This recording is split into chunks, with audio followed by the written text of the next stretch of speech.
अस्सलाम वालेकुम नाज़रीन आज हम बात करेंगे बड़े ही अहम इशू के बारे में। पाकिस्तान में अब निकाह रजिस्टर्ड ख़त्म होने लगे हैं। निकाह रजिस्टर्ड की जगह एक टैब मुतारिफ होने जा रहा है।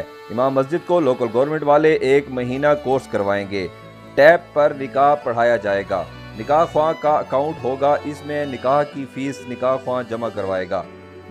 गवान के शिनाख्ती कार्ड पहले स्कैन होंगे, फिर अंगूठे लगेंगे। अगर शिनाख्ती कार्ड की स्कैनिंग और अंगूठे मैच हुए तो गवाह काबिल कबूल होगा।